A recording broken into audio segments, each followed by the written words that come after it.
भारत माता की, भारत माता की। भारतीय जनता पार्टी के नवीन अध्यक्ष माननीय नितिन नबीन जी, हमारे पूर्व अध्यक्ष जेपी नड्डा जी, भाजपा परिवार के अन्य सभी वरिष्ठजन,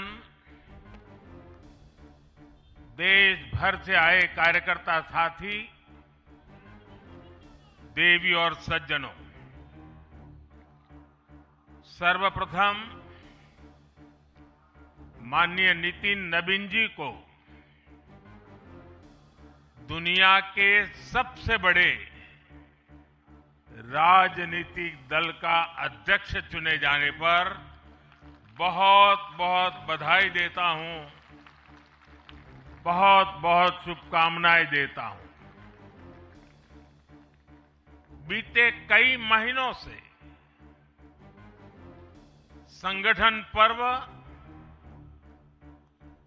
यानी कि पार्टी का छोटी सी इकाई से लेकर के राष्ट्रीय अध्यक्ष चुनने की एक व्यापक प्रक्रिया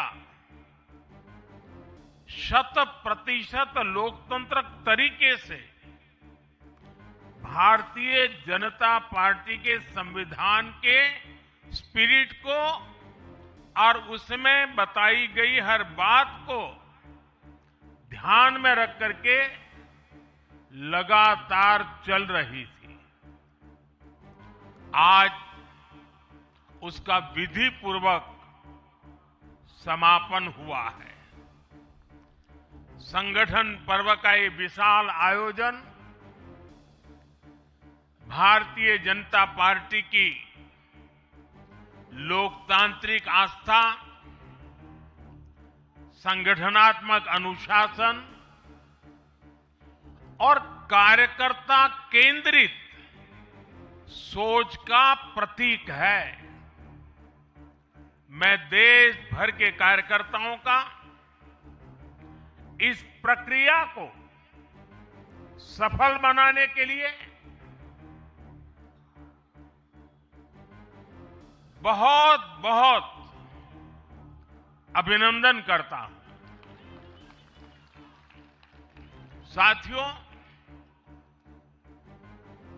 बीते 1-1.5 वर्षों में डॉक्टर श्यामा प्रसाद मुखर्जी की 125वीं जयंती का पर्व, अटल जी की 100वीं जन्म जयंती, राष्ट्रीय स्वयंसेवक संघ के 100 वर्ष, ऐसे महापर्व हम मनाते रहे हैं। ये वो प्रेरणाएं हैं जो देश के लिए जीने के हमारे संकल्प को और मजबूत करती हैं। हमारा नेतृत्व परंपरा से चलता है, अनुभव से समृद्ध होता है और जनसेवा, राष्ट्र सेवा के भाव से संगठन को आगे बढ़ाता है। साथियों, अटल जी, आडवाणी जी और मुरली मनोहर जोशी जी के नेतृत्व में बीजेपी ने शून्य से लेकर शिखर तक का सफर देखा है। इस सदी में वेंकैया नायडू जी और नितिन गडकरी जी सहित हमारे कई वरिष्ठ साथियों ने संगठन को विस्तार दिया है। राजनाथ जी के नेतृत्व में पहली बार बीजेपी ने अपने दम पर पूर्ण बहुमत हासिल किया। फिर अमित भाई के नेतृत्व में देश के अनेक राज्यों में भाजपा की सरकारें बनी। लगातार दूसरी बार केंद्र में बीजेपी की सरकार बनी। फिर जेपी नड्डा जी के नेतृत्व में भाजपा पंचायत से लेकर पार्लियामेंट तक और सशक्त हुई। केंद्र में लगातार तीसरी बार भाजपा एनडीए की सरकार बनी। मैं पूर्व के सभी अध्यक्षों का उनके अमूल्य योगदान के लिए देश के कोटि कोटि कार्यकर्ताओं की तरफ से और मेरी तरफ से बहुत बहुत अभिनंदन करता हूं। साथियों, आप जानते हैं आज भाजपा का जितना फोकस संगठन के विस्तार पर है, उतनी ही बड़ी प्राथमिकता कार्यकर्ता के निर्माण की भी है। भाजपा एक ऐसी पार्टी है जहां लोगों को लगता होगा कि नरेंद्र मोदी देश के प्रधानमंत्री है, तीसरी बार प्रधानमंत्री बने, 50 साल की छोटी आयु में मुख्यमंत्री बन गए, 25 साल से लगातार हेड ऑफ द गवर्नमेंट रहे हैं। ये सब अपनी जगह पे हैं, लेकिन इन सबसे भी बड़ी चीज मेरे जीवन में है, मैं भारतीय जनता पार्टी का कार्यकर्ता हूं। ये सबसे बड़ा गर्व है। और जब बात पार्टी के विषयों को आती है, तब माननीय नितिन नवीन जी, मैं एक कार्यकर्ता हूं, वे मेरे बॉस हैं।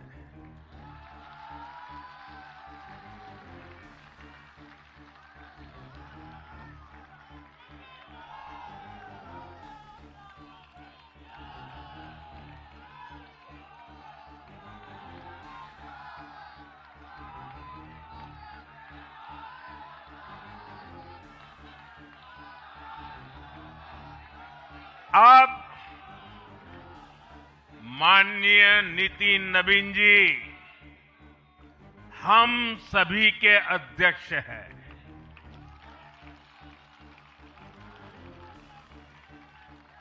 और उनका दायित्व सिर्फ भाजपा को भी संभालना इतना नहीं है, एनडीए के सब साथियों के बीच भी उन्होंने तालमेल का बहुत बड़ा दायित्व भी देखना होता है। साथियों, माननीय नितिन जी के संपर्क में जो भी आया है, वो उनकी सरलता और सहजता की चर्चा जरूर करता है। बीजेपी युवा मोर्चा का दायित्व हो, अलग अलग राज्यों में प्रभारी के रूप में जिम्मेदारी हो, या फिर बिहार सरकार में काम करने का अनुभव हो, नितिन जी ने हमेशा जब जब जो जहां जो जिम्मेवारी मिली, अपने आप को उन्होंने साबित किया है। जिम्मेवारी देने वालों को भी उनके कार्य ने गर्व से भर दिया है। साथियों, ये 21वीं सदी है और देखते ही देखते 21वीं सदी के पहले 25 वर्ष तो पूरे भी हो चुके हैं। आने वाले 25 वर्ष बहुत महत्वपूर्ण है। ये वो कालखंड है जब विकसित भारत का निर्माण होना है और होना तय है।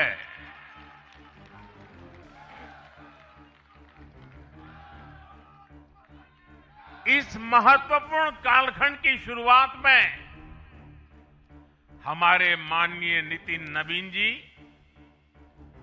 बीजेपी की विरासत को आगे बढ़ाएंगे। मैं आजकल के युवाओं की भाषा में कहूं तो नितिन जी खुद भी एक प्रकार से मिलेनियल है। वो उस जनरेशन से हैं जिसने भारत में बड़े आर्थिक, सामाजिक और टेक्नोलॉजिकल परिवर्तन होते देखे हैं।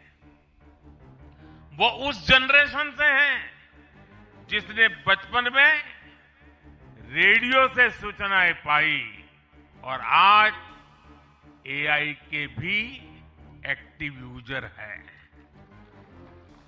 नितिन जी के पास युवा ऊर्जा भी है और संगठन में कार्य का लंबा अनुभव भी है। ये हमारे दल के हर कार्यकर्ता के लिए बहुत उपयोगी होगा। साथियों, इस वर्ष जनसंघ की स्थापना को 75 वर्ष हो रहे हैं और मैं आज इन 75 वर्ष लगातार लक्षावधि कार्यकर्ताओं ने, अनेक परिवारों ने, अनेक पीढ़ियों ने जो त्याग, तपस्या और बलिदान दिए हैं, मैं उनको आदरपूर्वक नमन करता हूं। जनसंघ रूपी वटवृक्ष से ही भाजपा का जन्म हुआ और भाजपा दुनिया के सबसे बड़ा राजनीतिक दल बन चुकी है। और ये सिर्फ भाजपा के कार्यकर्ताओं के लिए गौरव का विषय है इतना नहीं है। देश के राजनीतिक समीक्षकों को दुनिया को ये बात बतानी चाहिए कि भारत एक ऐसा देश है जिसकी रगों में इसकी मजबूती से लोकतंत्र चल रहा है, कि जहां दुनिया की सबसे बड़ी पॉलिटिकल पार्टी है। साथियों, बीजेपी एक संस्कार है। बीजेपी एक परिवार है। हमारे यहां मेंबरशिप से भी ज्यादा रिलेशनशिप होती है। बीजेपी एक ऐसी परंपरा है जो पद से नहीं, प्रक्रिया से चलती है। हमारे यहां पदभार एक व्यवस्था है और कार्यभार ये जीवन भर की जिम्मेदारी है। हमारे यहां अध्यक्ष बदलते हैं लेकिन आदर्श नहीं बदलते। नेतृत्व बदलता है लेकिन दिशा नहीं बदलती। साथियों, भाजपा का स्वरूप नेशनल है। भाजपा का स्पिरिट नेशनल है, क्योंकि हमारा जुड़ाव लोकल है। हमारी जड़ें जमीन के नीचे गहरी है। इसलिए भाजपा रीजनल एस्पिरेशन को प्लेटफॉर्म देती है, उन्हें नेशनल एम्बिशंस का आधार बनाती है। और इसलिए आज देश के कोने कोने के लोग भाजपा के साथ हैं, भाजपा के साथ जुड़ रहे हैं। और इतना ही नहीं, जो भी अपनी राजनीति का प्रारंभ करना चाहता है, उसको भी भाजपा का प्रवेश द्वार सबसे उत्तम, सबसे सुरक्षित लगता है।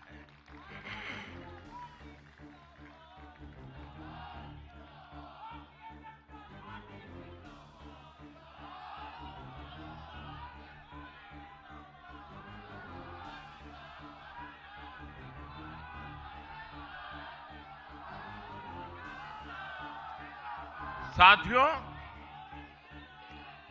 जनता जनार्दन की सेवा ये हमारे लिए हमेशा सर्वोपरि रही है। हमने सत्ता को सुख का नहीं, बल्कि सेवा का माध्यम बनाया है। इसलिए भाजपा पर जनता का विश्वास निरंतर मजबूत होता गया है। अगर बीते 11 वर्षों की ही बात करें तो भाजपा की यात्रा जन विश्वास अर्जित करने की अद्भुत यात्रा रही है। बीते 11 वर्षों में बीजेपी ने हरियाणा, असम, त्रिपुरा और ओडिशा में पहली बार अपने सामर्थ्य से सरकार बनाई। पश्चिम बंगाल और तेलंगाना में भाजपा जनता की एक बड़ी आवाज बनकर उभरी है। अक्सर होता यह है कि लंबे कार्यकाल के बाद सरकारों के लिए टिके रहना मुश्किल होता है, लेकिन बीजेपी ने इस ट्रेंड को भी तोड़ दिया है। समीक्षा करेंगे, ये पतन के कारणों की ओर जाएंगे तो फिर उसी परिवार पर सवाल उठेंगे। इच्छा नहीं करती, क्योंकि अगर समीक्षा करेंगे, ये पतन के कारणों की ओर जाएंगे तो फिर उसी परिवार पर सवाल उठेंगे। जिस परिवार ने कांग्रेस पर कब्जा करके रखा है और इसलिए बहाने ढूंढते रहते हैं, पतन की तरफ सही कारण ढूंढने की हिम्मत तक खो चुके हैं वो लोग। साथियों, दूसरी तरफ भाजपा है। हम हार और जीत के बाद समीक्षा करते हैं। मैं आपको फिर महाराष्ट्र चुनाव का नतीजों का उदाहरण दूंगा। महाराष्ट्र में हम निकाय चुनाव जीतने के बाद जश्न में डूबे नहीं, बल्कि मैं तो अभी पढ़ रहा था कि उसी दिन से हमारे महाराष्ट्र के कार्यकर्ता आने वाले पंचायत के चुनावों की तैयारियों के लिए बैठक शुरू कर दी थी। मुझे याद है 2002 में हमने भव्य विजय प्राप्त किया गुजरात में। चारों तरफ आनंद उत्सव का माहौल था, देश भरिया का मीडिया भी वहां मौजूद था। अर्बन नक्सल तो बड़ी संख्या में आए थे। वो बेचारे मेरे पराजय का जश्न मनाना चाहते थे, तो वो ढूंढ रहे थे सारी चीजें। और मैं एक मीटिंग में बैठा था, तो उनको बड़ा आश्चर्य हुआ कि इतना जलसा चल रहा है और ये कैसा मुख्यमंत्री है जो आज चुनाव नतीजे आए हैं और बैठा है। और मैं क्या कर रहा था, मैं कार्यालय में मीटिंग ले रहा था और मैंने पूछा, अच्छा बताओ भाई इतनी हार क्यों गए। ये भाजपा है जो जीत का जश्न मनाते समय भी अपनी कमियों की लगातार समीक्षा करता है और कमियों से उभरने के लिए हर समय का उपयोग करता है। लोकतंत्र में इसी स्वस्थ परंपरा को, इसी डेडिकेशन को हम सब कार्यकर्ताओं की जिम्मेवारी है, हमें आगे बढ़ाना है। हमें ध्यान रखना है कि जो कांग्रेस की बुराइयों से बचेगा वही देश में आगे बढ़ेगा। साथियों, आज भाजपा परिवार को अपना नया मुखिया मिला है, ऊर्जावान मुखिया मिला है, अनुभवी मुखिया मिला है और भाजपा परिवार की हमारी ताकत हर कार्यकर्ता का परिश्रम है, उसकी सामूहिक चेतना है। बूथ पर जो हमारा कार्यकर्ता पूरे साल भर जुटा रहता है, वो ही हमारी सच्ची ताकत है। हमें याद रखना है, हम सबसे जुड़े, हम सबको जोड़े, कल्याणकारी योजनाओं से हर लाभार्थी को लाभ पहुंचाए, ये हमारा ध्येय होना चाहिए। इसी आग्रह के साथ माननीय नितिन नवीन जी को बीजेपी के कोटि कोटि कार्यकर्ताओं की तरफ से पुनः बहुत बहुत शुभकामनाएं देता हूं। और साथियों, आज का पल हम सबके लिए बहुत विशेष पल है। हमारे राष्ट्रीय अध्यक्ष जी अब हमारा मार्गदर्शन करने वाले हैं। उनका एक एक शब्द हमारे लिए आगे की दिशा होगी। हमारे आगे के कार्य रचना के लिए उनका मार्गदर्शन हमारी अमूल्य पूंजी होगी। मैं भी एक कार्यकर्ता के तौर पर, मैं पहले नए अध्यक्ष जी को मेरे काम का हिसाब दे रहा था, मैंने हिसाब दिया, अब वो मेरा सीआर लिखेंगे। लेकिन अब मेरे आगे के काम के लिए मैं उनके मार्गदर्शन की प्रतीक्षा कर रहा हूं। मैं उनको सुनने के लिए बहुत ही उत्सुक हूं, आतुर हूं। फिर एक बार बहुत बहुत धन्यवाद।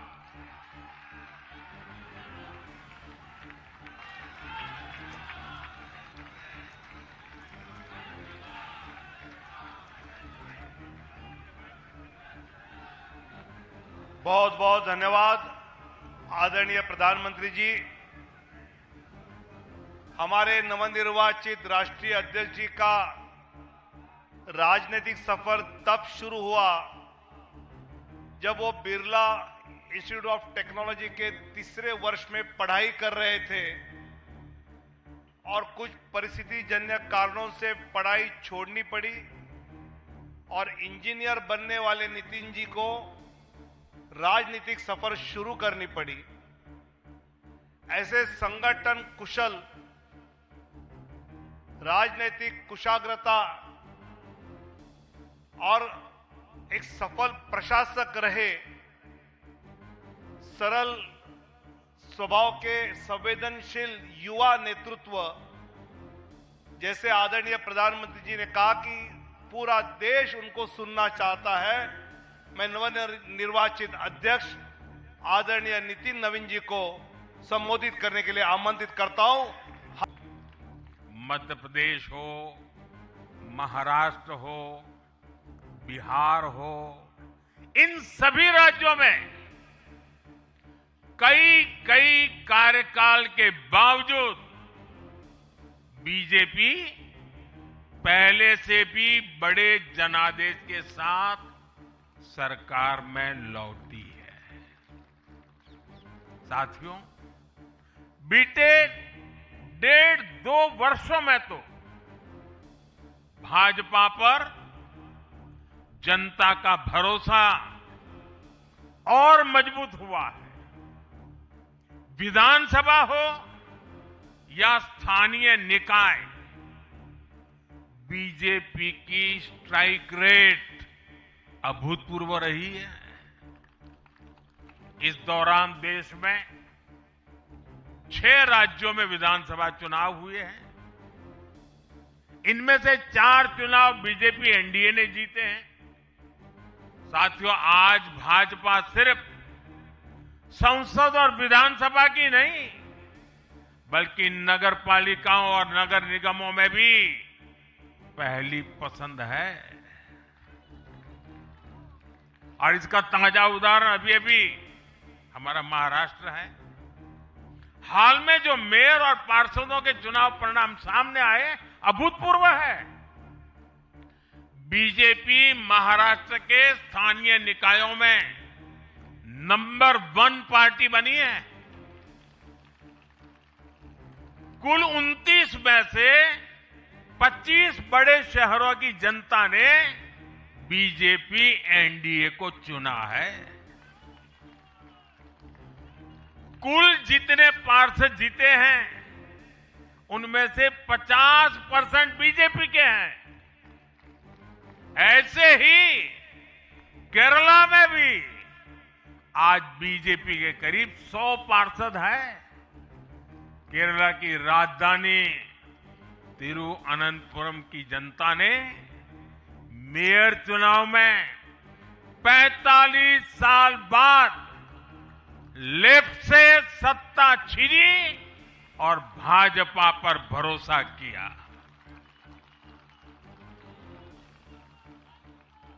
मुझे पूरा विश्वास है कि आने वाले विधानसभा चुनावों में भी लोग केरला में बीजेपी को अवसर जरूर देंगे। साथियों, बीजेपी निरंतर जीत रही है, उसका विस्तार हो रहा है।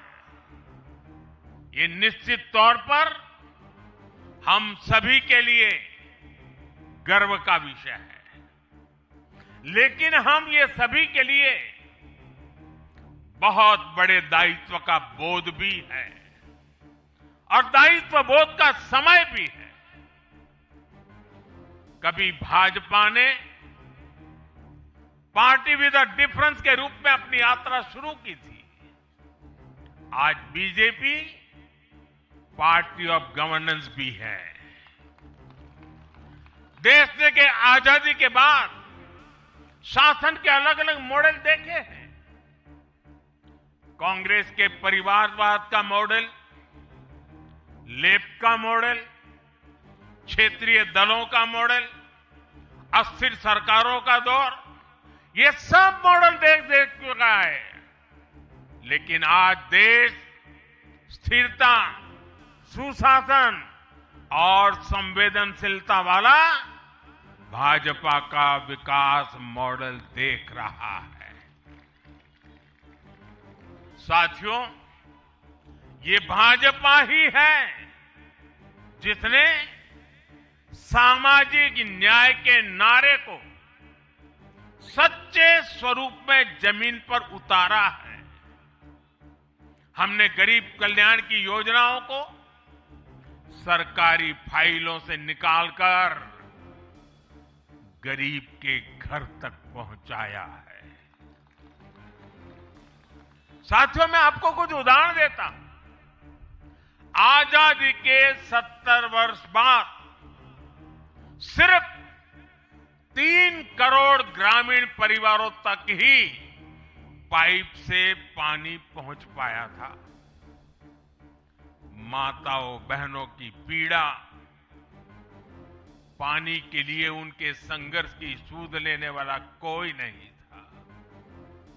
और मुझे याद है, मैं जब गुजरात में राजनीतिक क्षेत्र में नहीं आया था, सामाजिक जीवन में काम करता था, तो हमारे यहाँ एक धंधुका करके स्थान है, वहां मैं जाता था तो वो मुझे वहां के लोग कहते थे कि आप यहां रात को मत रुकिए और जब भी आपका दौरा हो तो सुबह 10 बजे के बाद आइए।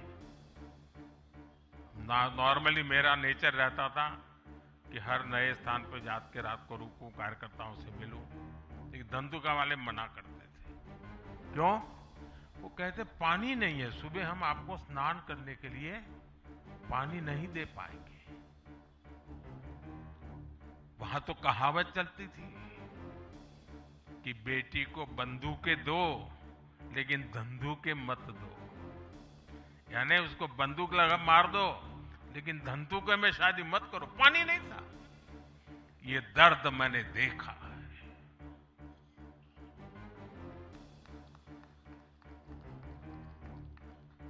मैं धरती की सच्चाई से जुड़ा था। माताओं बहनों की पीड़ा अपनी आंखों के सामने देखी थी और तब हम जल जीवन मिशन लेकर आए और सिर्फ 5-6 साल में 12 करोड़ से ज्यादा परिवारों को नल से जल की सुविधा से जोड़ा।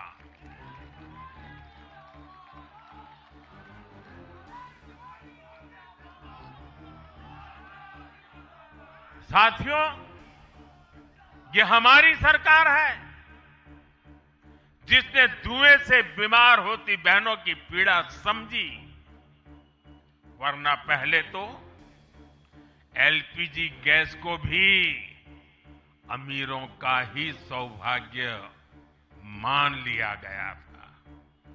भाजपा ने पूरी संवेदनशीलता के साथ हर घर को एलपीजी गैस कनेक्शन से जोड़ने का अभियान चलाया। वर्ष 2014 तक जहां सिर्फ 14 करोड़ एलपीजी कनेक्शन थे, आज देश में 33 करोड़ से अधिक गैस कनेक्शन है। ऐसे ही गांव की बहनों को लखपति दीदी बनाने का अभियान है। यह भी इसलिए संभव हो पाया क्योंकि भाजपा बहनों बेटियों के सपनों के प्रति संवेदनशील है। साथियों, एक जमाना था हम भी सुनते थे कि फलाना परिवार वो तो लखपति परिवार है, ढीकना परिवार लखपति परिवार है, यानी लखपति होना बहुत बड़ी बात मानी जाती थी। ये मोदी है जो सपने देखता है कि मेरे गांव की गरीब मां भी लखपति दीदी बनेगी।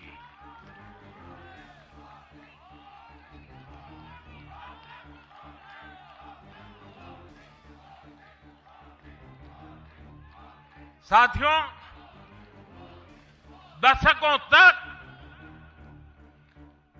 आदिवासी समाज को सिर्फ वोट बैंक से जोड़कर देखा गया, लेकिन संवेदनशील भाजपा ने, भाजपा के हमारे संस्कारों ने समाज के प्रति समान भाव की हमारी परंपरा के कारण भाजपा ने आदिवासियों में भी सबसे पिछड़ी जनजातियों की पीड़ा को समझा।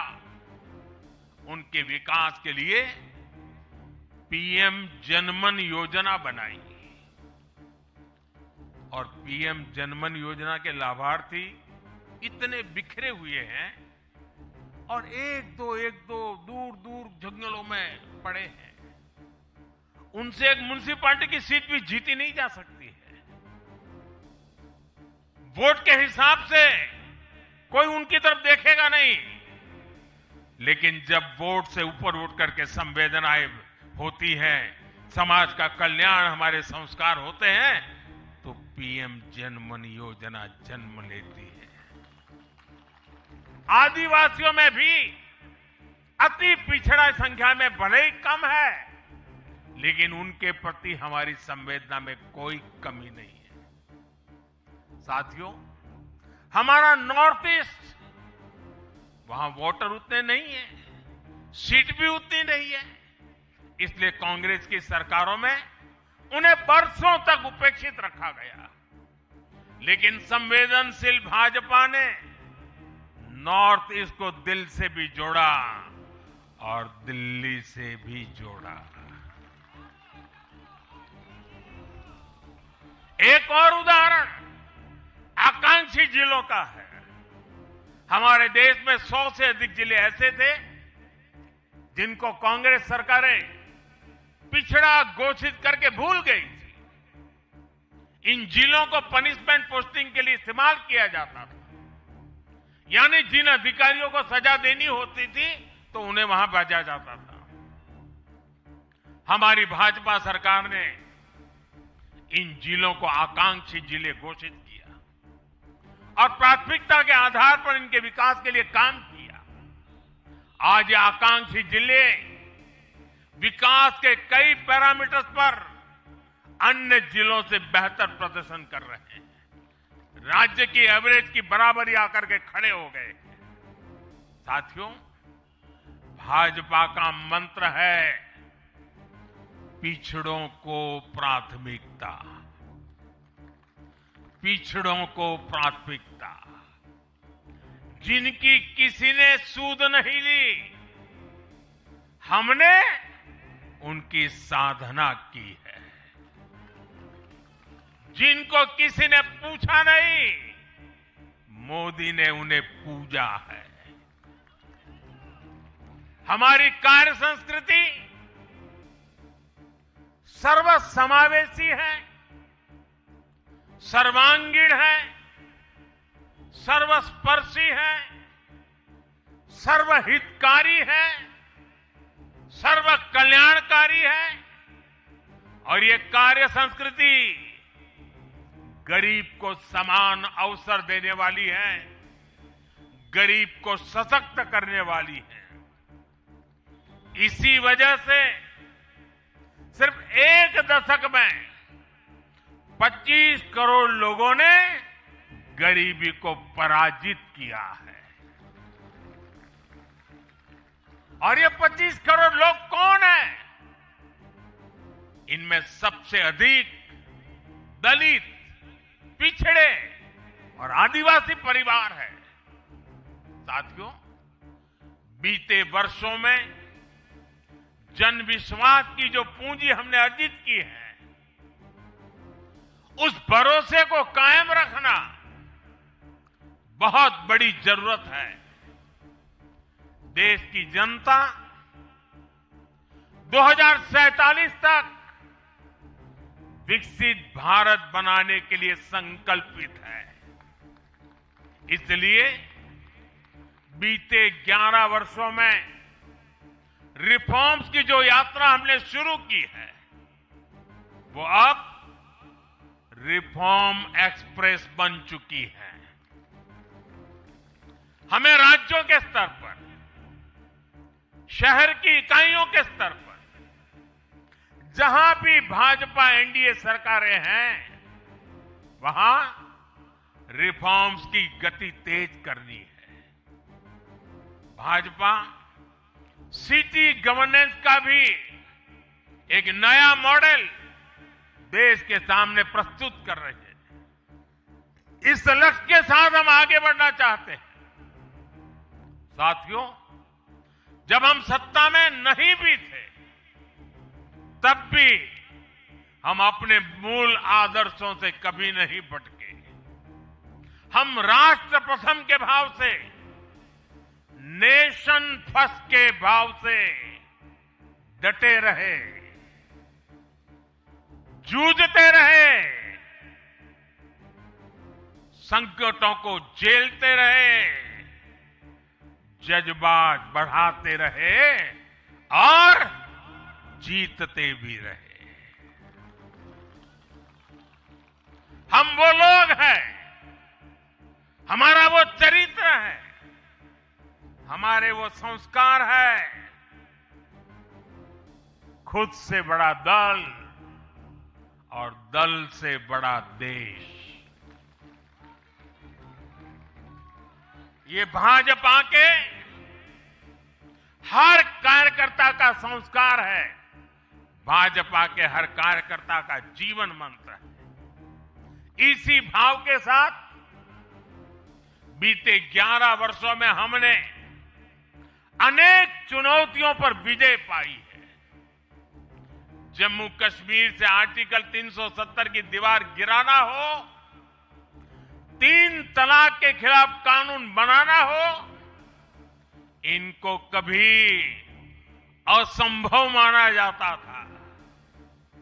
आज ये हकीकत बन चुके हैं।